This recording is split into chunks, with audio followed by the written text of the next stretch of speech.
Hello and welcome to the Film Pulse podcast. This is episode number 401. My name's Adam Patterson. With me today we have Kevin Rakestraw. Hey, Kevin. Hi. This week on the show, we'll be reviewing the new indie sci-fi film Come True.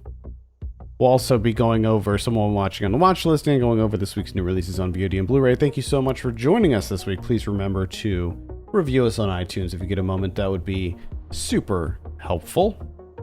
Did you hear this news about, I'm sure you did, the Alamo Draft House? Yeah, for the most part, I think. Like, did they file back, or did they sell? They sold, right? They sold, yeah. It's under new ownership, but they're not really actually going anywhere, right? It's just... a few of them closed. New Braunfels, which is the... I'm not sure where New Braunfels is. The original downtown Austin location, which is the Ritz? We were there. We were at that one. I really liked the Ritz, man. That's a really great theater. And then one of them in Kansas City, Missouri. I don't know where New Braunfels is. That sounds like a made-up town. New Braunfels. It's in Texas. It's not real. It's near San Antonio. Apparently, looks like a really nice little town. At any rate, it's extremely sad to hear about Alamo Draft House. I hope that under their new ownership that everything will sort of remain the status quo and that the quality won't take a dip, but something tells me that it will, and something also tells me that I don't think that it's ever going to be the same. But we'll just have to see. All right, let's dive into our review. We're talking about Come True. I have a synopsis here. A teenage runaway takes part in a sleep study that becomes a nightmarish descent into the depths of her mind and a frightening examination of the power of dreams. This is written and directed by Anthony Scott Burns. The story is by David Weisenberger.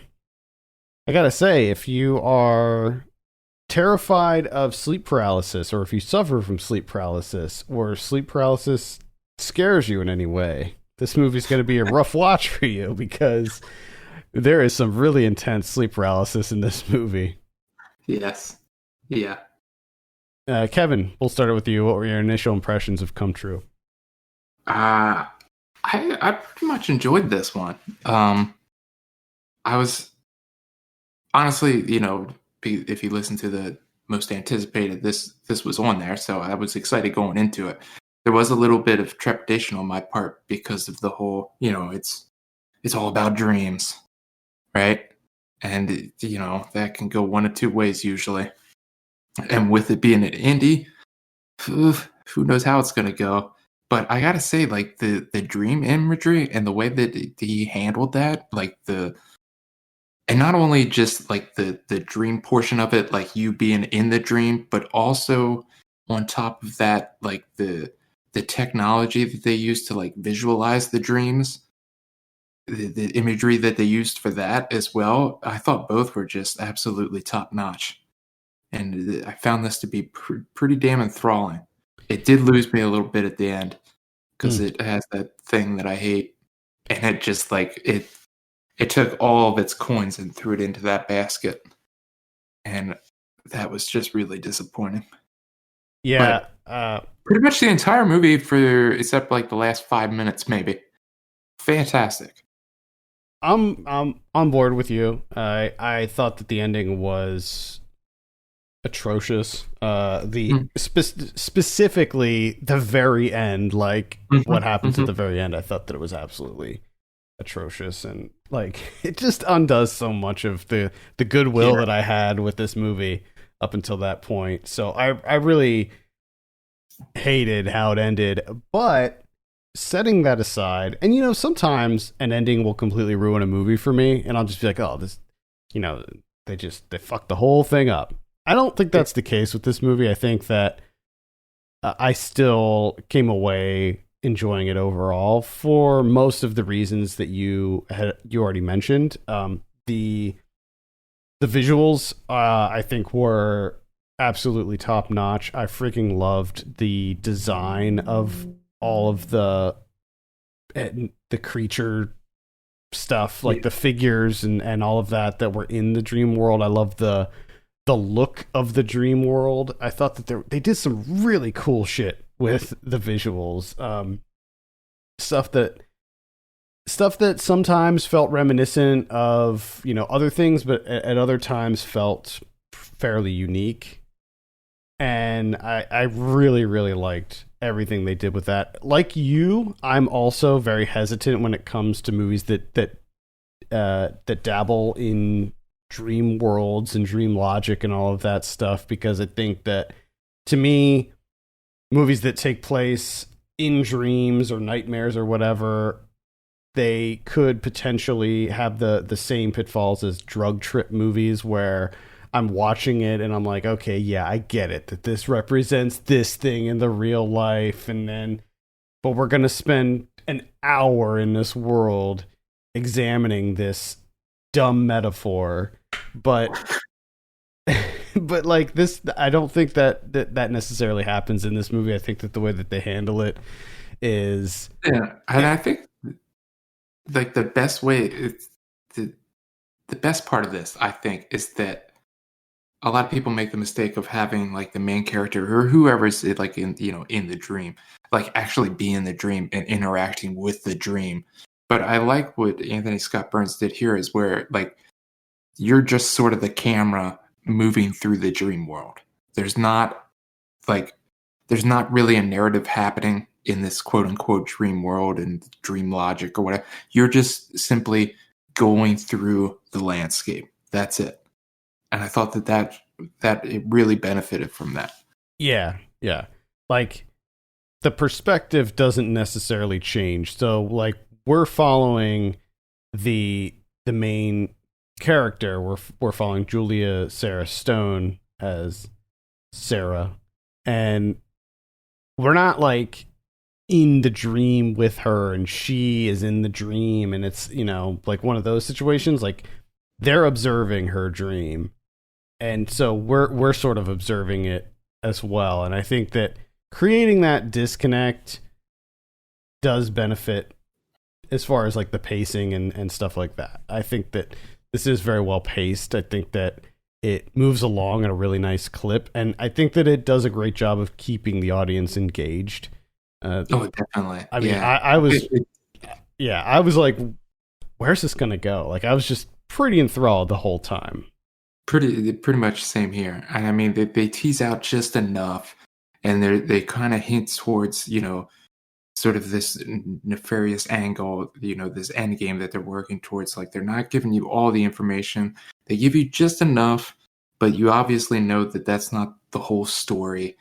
And I think you're right. The pacing of it and the way in which they tease out the specifics is done pretty great. Although it's unfortunate talking about these things, because as great as they are, you inevitably have to come to the point of the end and say that, yeah, a good portion of that was ruined by the end. I like to think of Which this. is unfortunate. I like to just pretend that ending didn't happen. I know. And it's pretty easy to do, because it's literally like 5 seconds at the end, and it comes off as just like completely needlessly tacked on, like, oh yeah, by the way, this is how we explain it. And you're just like, okay, I'm just gonna ignore that. Like, that didn't happen. Yeah, I mean, it's just so lame what they do at the end, but which is definitely unfortunate, because I think that aside from that, you have a really great movie here. I actually wasn't as excited about this going into it as you, and there was a lot of hype around this, and I was just like, I don't know, man. Like, the trailer just really wasn't doing it for me. But I came away from it being pretty surprised at how into it I was, and I liked the world building too. I liked I don't know if world building is not the right word. I like the sci-fi mechanics of it. I liked the look of the devices that they used to record the dreams and all of that stuff, like the little suit that they would wear. And I like the look of the way that it looked when they were actually recording it, like the video. Oh, yeah. That was, yeah, like I was impressed enough with the dream world in the beginning, where it's just kind of this CGI landscape that the camera just slowly moves through these very dark cavernous areas and doors and figures and that kind of thing. Like I enjoyed that. And then when they introduced the technology that they use to take the electronic impulses in your brain and kind of descramble them into imagery, like in order to watch your dreams, like that just made it even creepier.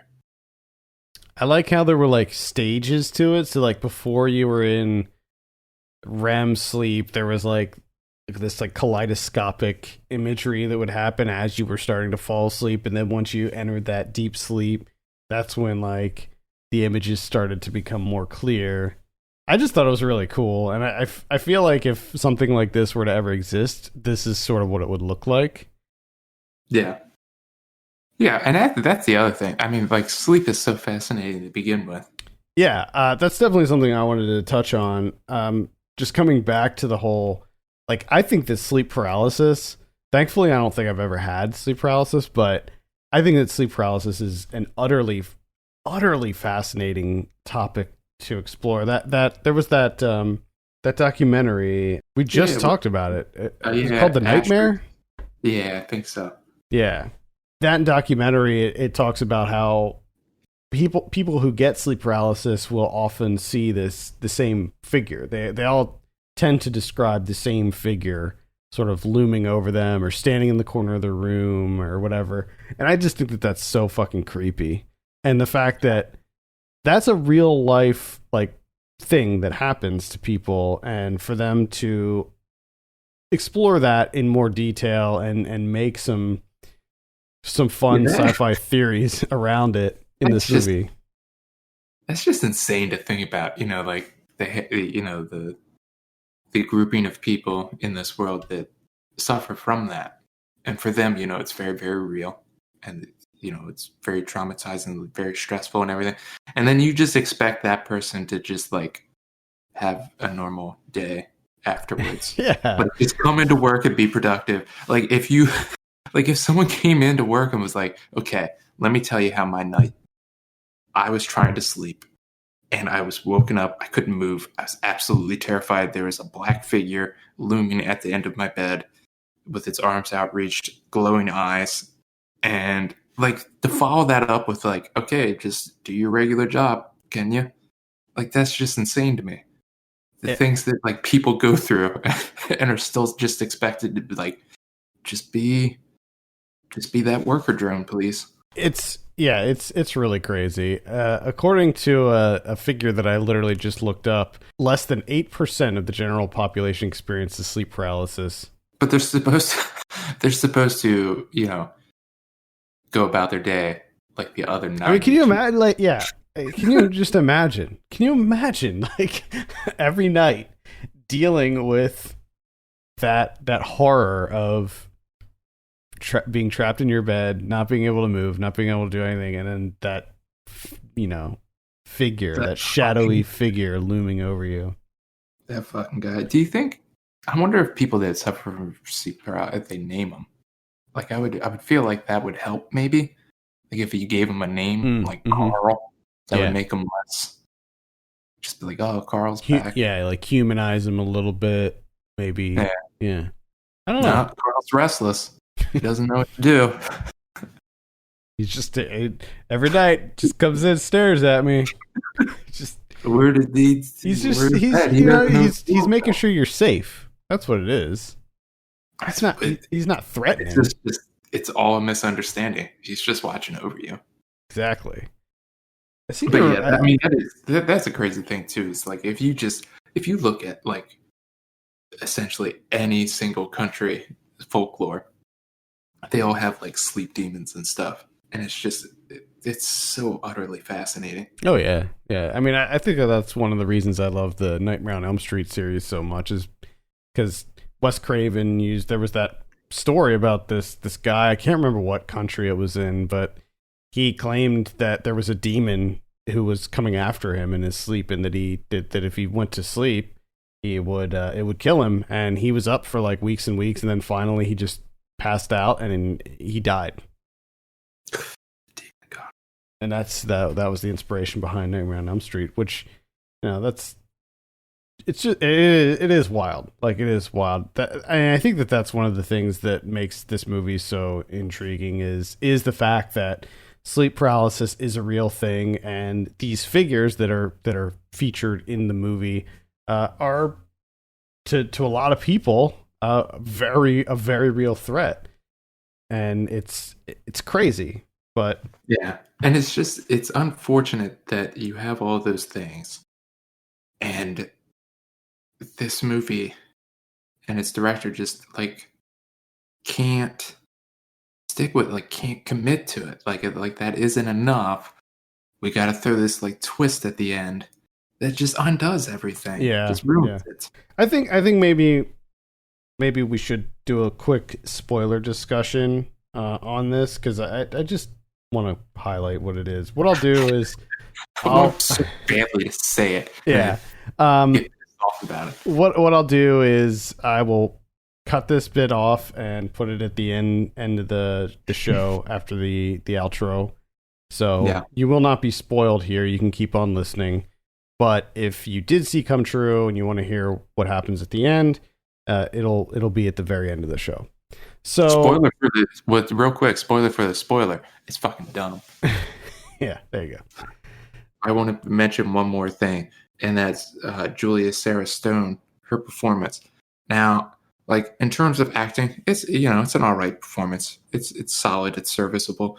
But I think like her look, like the look on her face, like as soon as she's introduced, I'm just like, she looks like the most restless, just tired, worn out person. And it worked wonders for what this movie is about. Obviously, like, she just looks like, I just wanted her to get sleep. I just wanted it like a solid 8 hours. That's all I wanted for her. Just get her a nice bed, just a nice bed. Just pillows, surrounded by pillows. Some ambient noise, something. Yeah, I thought she did a good job overall. All right, let's go ahead and give it a score. Come True, I'm like, man, it's so tough. I think that I'd probably be at like a 7.5 if it wasn't for the ending, and then with the ending, I'm at like a 6. Okay. Yeah. I'm gonna say like a 6.5, between 6 and a 7. All right, that would be 6.5. Is that okay? Yeah. That'll do it. Got it. All right. That is Come True. That is available on VOD platforms right now if you want to check it out. Let's move on and talk about some of what we've been watching. I don't have anything this week. Yeah. Well, I have watched a couple things, but they're all for South by, which is South by Southwest is starting up this week. And so I'm getting a leg up on that. So I can't talk about anything yet, but stay tuned for our South by coverage coming up next week. Okay. All right. I got one. That is The Incredible Time Travels of Henry Osgood from 1986, directed by Dave Thomas, who is one half of what the fuck is their name? Is it the Mackenzie brothers? The Canadian guys? Yeah. Yeah. Bob and Doug. Yeah. So this is, okay, the way I came about this is through rewatching Perfect Strangers, which has been immensely rewarding. And I think I like that show more than I liked it when I was a kid. It's like, Perfect Strangers is a fucking great show. And I've been really impressed with Bronson Pinchot's performance of Perfect Strangers. And I'm like, I want to see more of his stuff, what he did in movies. So I looked him up and I came across this. Okay. So this is like a Showtime comedy film thing. I don't know what it is. All right, but it's directed by Dave Thomas. He plays the main character. He plays Henry Osgood. Bronson Pinchot plays Charles Dickens. John Candy is in this. He plays Dave Thomas's brother. You also have Martin Short. You have Catherine O'Hara, Eugene Levy. I feel like there's a couple other people in there. But, I mean, you just got a stacked cast here. It's like the SCTV crew from the looks of it. Yeah. And so Dave Thomas, he's Henry Osgood. He's a teacher. He's a history teacher. And he wants to be, back in Dickens' time. That's where he would like to be. He doesn't like the present day. So he starts getting thrown around all throughout time. And he's got to deal with the ramifications. And he's got to use his knowledge of history to try and, I guess set things right. I don't know what the hell's going on. This is really fucking dumb. This is a stupid ass thing.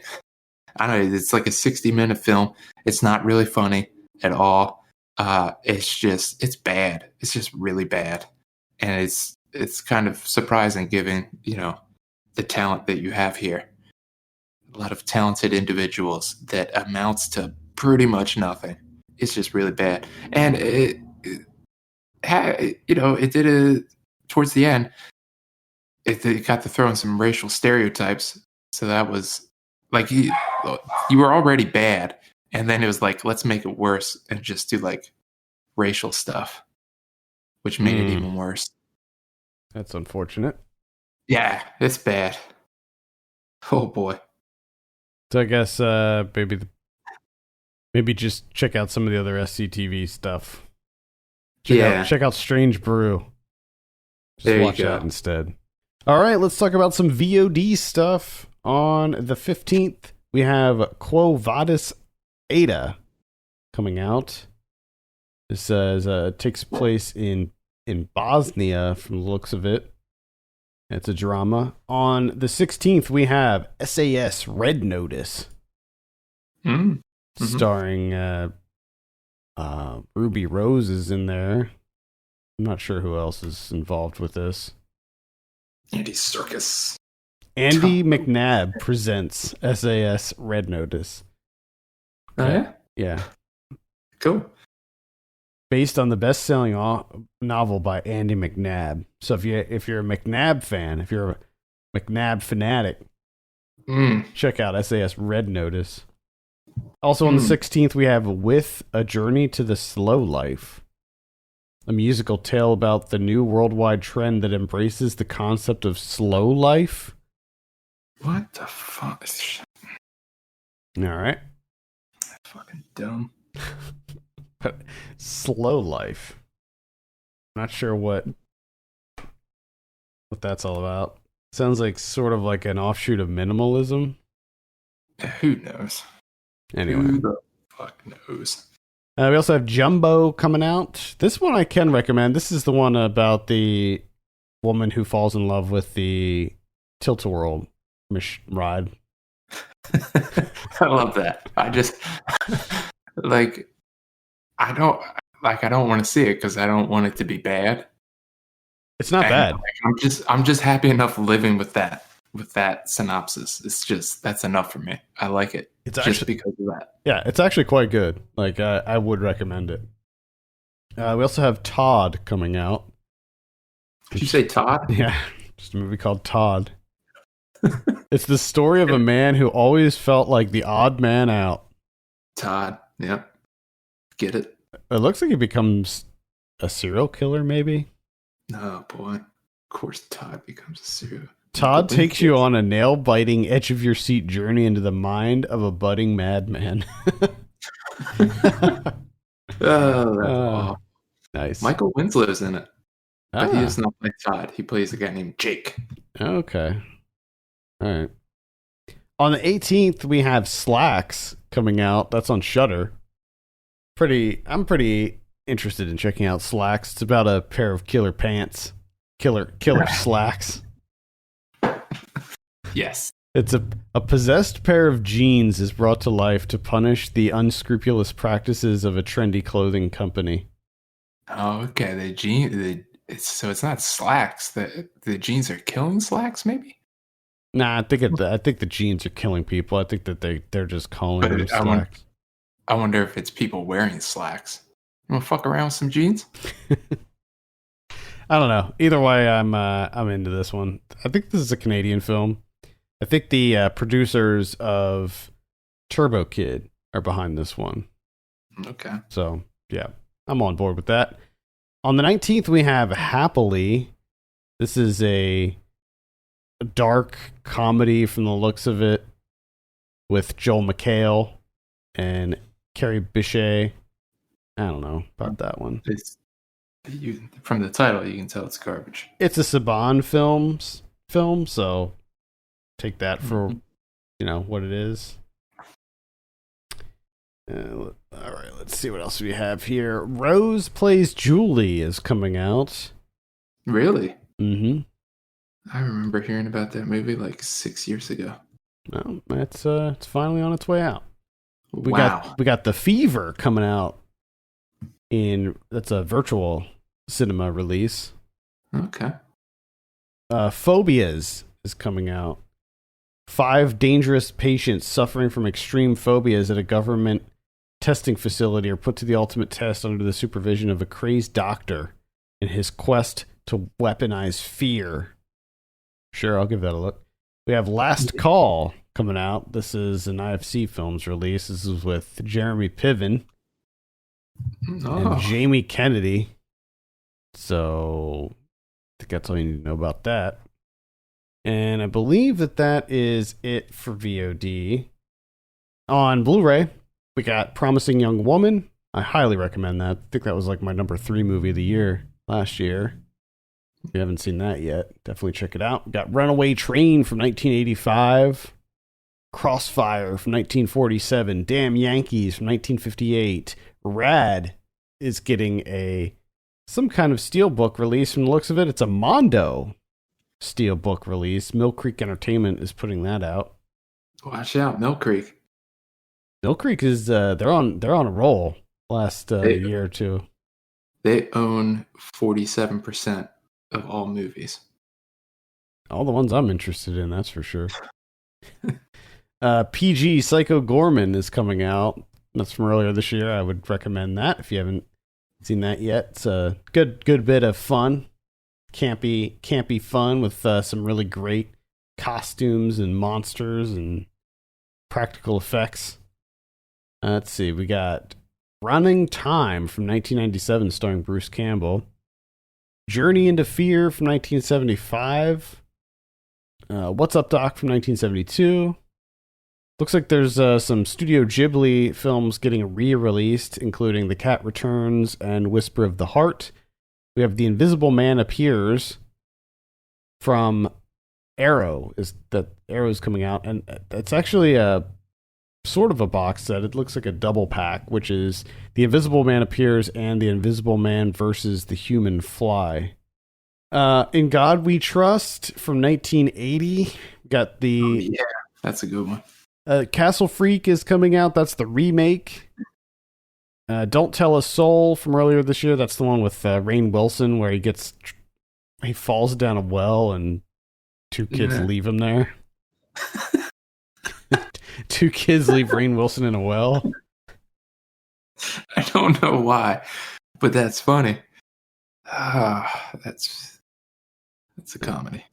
We got Songbird, Tower of Evil from 1972, Money Plane. Wow, Money Plane. Let's see. Dark Web, Cicada 3301. I don't know what that is, but I kind of want to see it. That Pinocchio movie from last year. I Am Lisa. Looks like a werewolf type movie, maybe. Looks like Titanic is getting some kind of new release. Dolly Deadly from 2016. Notting Hill, Billy Elliot, The Beguiled. Tons of anime. Looks like American Pie is coming out. There's some sort of American Pie collection thing that's happening here. Where they got the first one, the second one, Wedding, Reunion. They're all coming out. Unrated. You know how it is. I don't want that to happen. It's We have enough. We have enough American Pie releases. Like, there's enough. just stop it. These movies are already on Blu-ray. We don't need more of them. Yeah, that's about it. What about Criterion's this week? We got one, and that's Celine and Julie Go Boating from 1974. This is another movie that I've been wanting to see for, ever. And I feel like that I already love it, so that's why I haven't watched it. Got it. I know, I was planning on watching this, but I don't know, the idea of Rainn Wilson falling in a well and kids just leaving him there might supersede that. Yeah, it's a tempting proposition. All right, I think that's going to do it for this week. Thank you so much for listening. You can send us your questions and topics to podcast at filmpulse.net. You can follow us on Twitter at filmpulse.net and at filmpulsekevin. And if you have a moment, please consider reviewing us on iTunes. That would be super helpful. For Kevin Rakestraw, my name is Adam Patterson. We'll see you next week.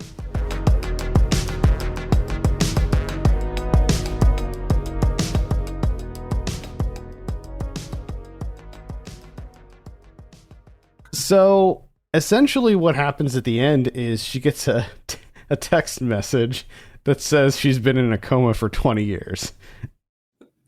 That's it. That's it. 20 years. 20-year coma. I mean, it is the most, it's like the laziest, like on the nose, like, when you see like parody shows, like movies that make fun of like other movies and like spoofs and stuff, like or like when people are making fun of soap operas, you get that a lot where like, oh, you've been in a coma for 20 years. Dun, dun, dun. Like, it just comes out of nowhere. And the fact that it occurs in a text message is just, it feels so out of place. And you're just like, wait a minute, what? Like in a split second, everything in this movie was dismantled. Yeah. Like, because to me the coma thing is bad enough. Like, I hate, okay, so we can go through like the hierarchy of things. I hate when things are like, oh, it's just all a dream. That's bad enough. Okay. And then I really, really hate when it's like, oh, this was stuff that was happening while the person was in a coma. That's just kind of played out. I think it died out years ago, and now I guess he's trying to bring it back, which is really disheartening. But then to like meld the two together, like for a second thinking about it, I'm like, okay, that's kind of interesting where you take, like the dream world, and let's say instead of being in the dream world for one night, you're in the dream world for 20 years, which is kind of ridiculous to be in a coma for 20 years. But regardless, but then that's immediately disappointing because like this is what's happening in the 20-year coma. And then someone's just on the outside world, like shooting text at a I love it should be noted that like it's one text and it's like we're trying something new. Let me know if you get this. we're trying something different. We're just spitballing here. I don't know if you can get this or what, but we're trying it out. Give us some feedback if you can. I like that they don't give her like any, like, how is she going to give feedback? And I like that like their suggestion for getting out of the 20-year coma. They used all this technology to figure out a way to shoot her a text message in her coma 20 years in to communicate with her. And the best that they can come up with is, hey, wake up. Please wake up. Yeah, that was their method, was sending her a text in coma world and saying, please wake up. Can you wake up? We're tired of taking care of you. It's been 20 years. Wake the fuck up. Get out of here. Like, how? Like, has she not? It's.